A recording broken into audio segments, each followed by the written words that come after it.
It's prayer time right now. Okay, thank you. Singakhuluma? Asiqhubeke ma? Asiqhubeke.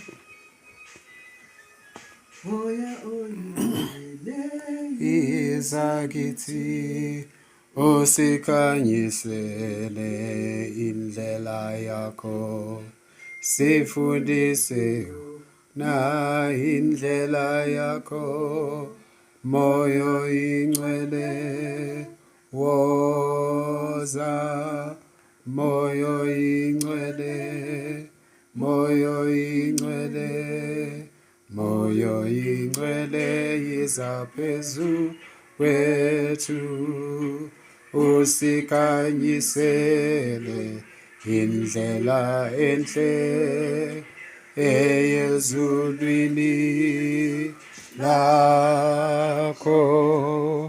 uJesu wathi kubabafundi, ngiyanitshela ngalo iqiniso, kulilungele ukuba ngimuke, kuze kwehle umduduzi, muthokozisi. Ngeke ukwazi ukuyicisha ma, the best ungayenza ungayifaka la ekamereni.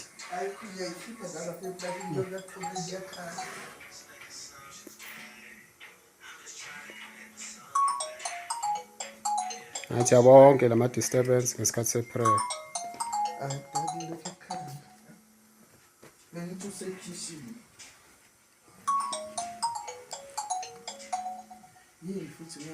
Ngathi uthi kudala ilokhu ikhala ma. Ngisho le yakudala ikhala. Sisho.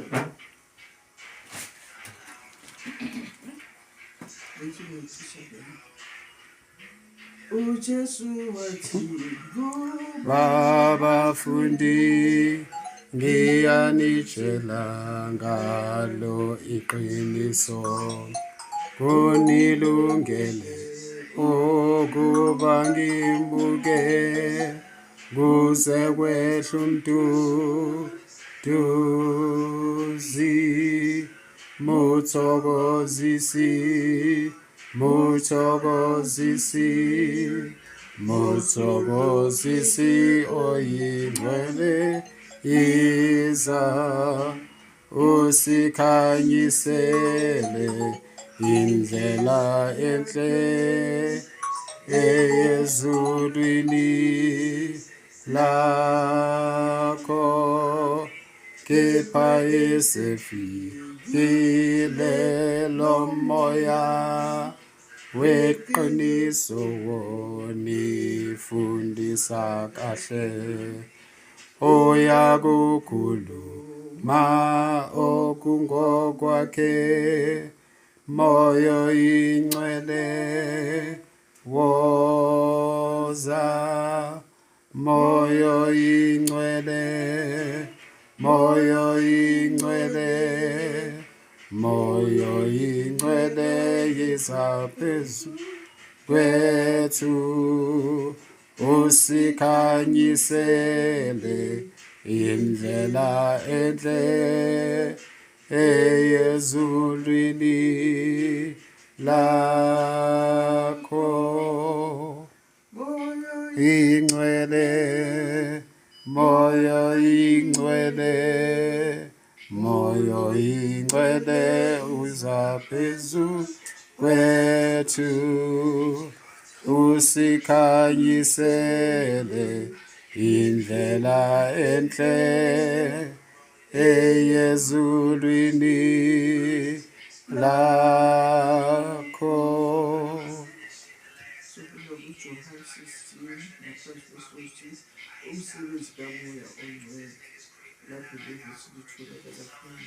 Ngophamisa ivoice kancane ke. Sofunda kuJohn 16 lapho kuvesi 13 ngaphansi kwesihloko sithi umsebenzi kamoya ongcwele. kodwa ngizathi ukuza senza u-5 bese ngiyaku-13 ngifuna ukuzwa ukuthi manje ngiyamuka ngiya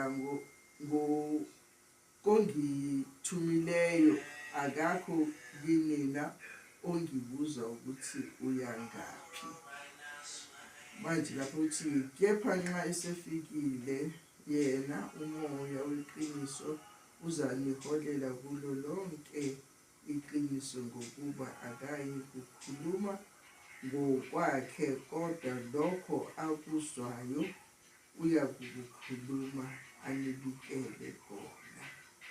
uJesu uma esho imisebenzi kaMoya oyingcwele ukuthi yenza ini kithi, lapho yatsho kubafundi bakhe ukuthi uzawumuka kodwa akekho ombuzayo ukuthi uyakuphi. Laphana ku-13 njengoba sesho uma sefikile lo Moya oyingcwele weqiniso uyakuniholela kulo lonke iqiniso ngokuba akayi kukhuluma ngokwakhe kodwa lokho akuzwayo. Uma uJesu Kristu laphana kuJohn 15:14 uma esho ehamba ukuthi uyahamba kodwa kasishiyi sisodwa sizintandane, usishiya nomoya oyingcwele.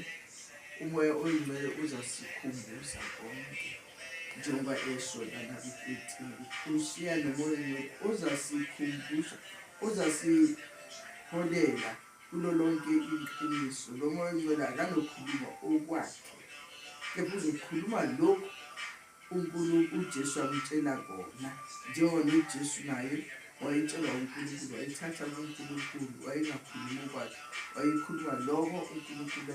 Naye umoya oyingcwele akakhuluma okwakhe, ukhuluma lokho iNkosi uJesu imtshele yona kona.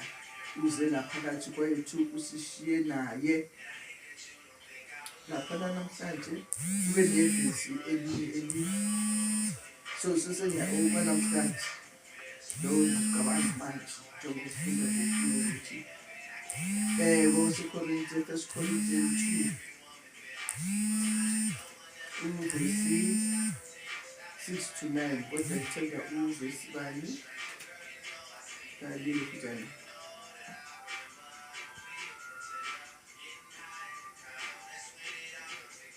u-6 ngifunda just u-6 nje.